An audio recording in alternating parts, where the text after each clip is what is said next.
হ্যাঁ বন্ধুরা, আজকে আমি একটা নিরামিষ ঝোল করব সয়াবিন দিয়ে। বাচ্চাদের খুব প্রিয় এবং খেতে খুব ভালো টেস্টি হয়। বাচ্চারা খেতে ভালোবাসে এবং খাওয়া উপকার। হ্যাঁ, যেহেতু বাচ্চারা মাছ ফাছ খেতে চায় না, এটা মাছের ঝোলের মতনই টেস্টটা আসবে। আমি প্রথমে কড়াইতে তেল দিয়ে দিচ্ছি, অল্প পরিমাণ তেল দিয়ে দিলাম।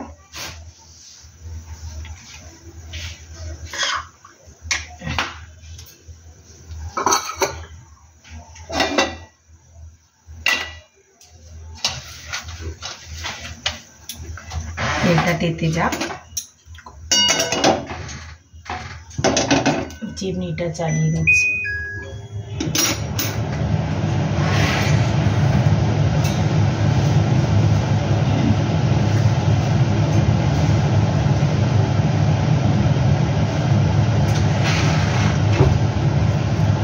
হ্যাঁ দেখুন, এবার জিরে দিয়ে দিচ্ছি কড়াইতে। এই তেজপাতা দিয়ে দিলাম। এবার আমি জিরে দিয়ে দেবো। এই তেজপাতা জিরে আমি সব দিয়ে দিলাম কড়াইতে। এবার কড়াইটা বুলিয়ে দিলাম চারিদিকে তেলের হাত।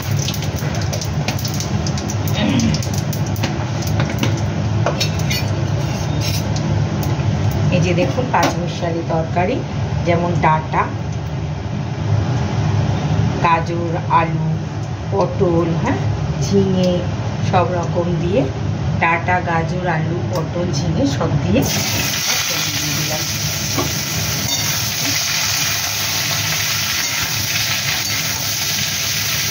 এটা খাওয়া ভীষণ উপকার এই গরমকালে, বাচ্চাদের জন্য খাওয়া খুব ভালো। হ্যাঁ, এর মধ্যে নুন দিয়ে দেবো।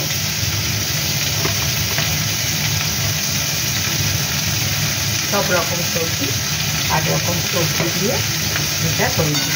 নুন দিয়ে আমি একটু ঢাকা দিয়ে দেবো।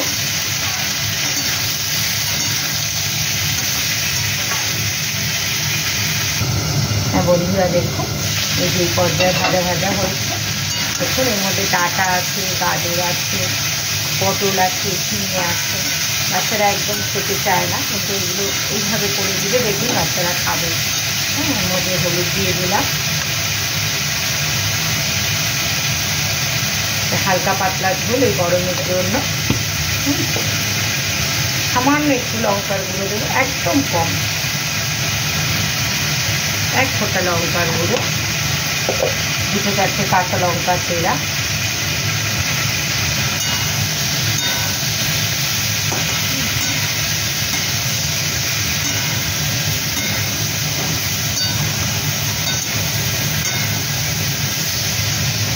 একটু ধনের গুঁড়ো, 2 চামচ, জিরের গুঁড়ো 2 চামচ, জিরের গুঁড়ো,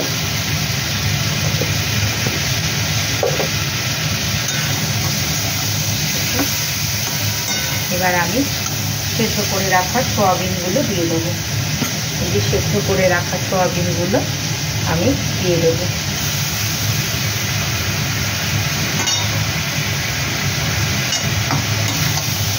এবার এই সয়াবিনগুলো আমি এর মধ্যে ভাজা ভাজা করব। সব সবজি দিয়ে সয়াবিনের একটা পাতলা ঝোল। খেয়ে দেখবেন, খুব খারাপ খেতে লাগে না, ভালোই লাগে। একটু সয়াবিনটা ভাজা ভাজা করবো। পরিমাণ মতো নুন দিয়ে দেবো, পরিমাণ মতো নুন দিয়ে দিলাম।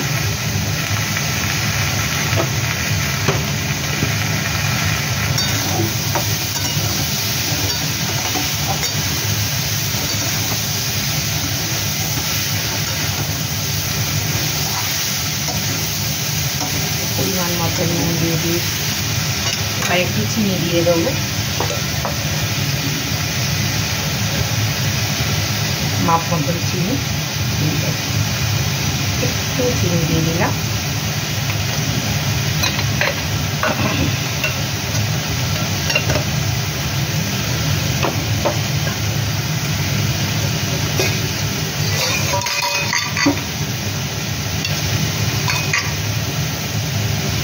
চিনি দিয়ে দিলাম। এবার এটা নাড়ছি। দেখুন ভাজা ভাজা হয়ে গেছে, এই পর্যায়ে ভাজা ভাজা হয়ে এসছে।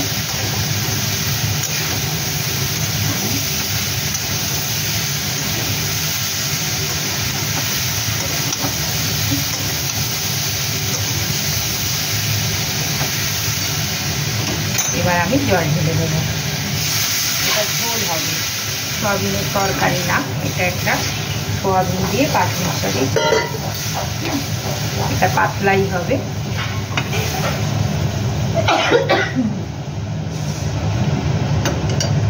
ঝোলটা পাতলাই হবে। এবার ঢাকা দিয়ে দেবো আলু এবং ডাঁটা গলার জন্য। ভাজার সময় মোটামুটি গলে গেছে, তাও আমি একটু ঢাকা দিয়ে হালকা একটু গরম মশলা দিয়ে দেবো। এটা পাতলা একটা সয়াবিনের ঝোল। এবার ঢাকা দিয়ে দেবো।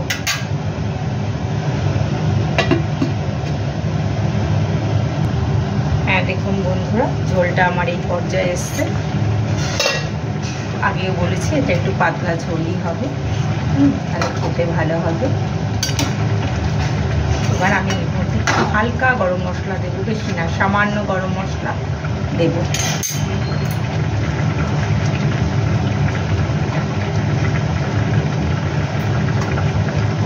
নিজের মধ্যে একটু সামান্য গরম মশলা দিয়ে দিয়েছি, এক ফোঁটা গরম মশলা।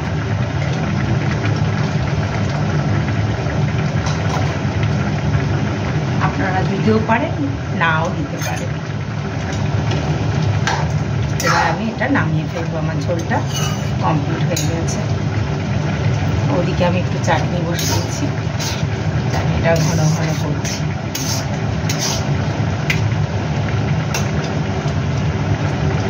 আমার এই সয়াবিনের প্যারালাল ঝোলটা রেডি। এটা দিয়ে গরম গরম ভাত পরিবেশন করবে, তাহলে খেতে খুব ভালো লাগবে এবং বাচ্চারা আনন্দ করে খাবে। ধন্যবাদ। যদি ভালো লাগে সাবস্ক্রাইব করবেন, কমেন্ট করবেন।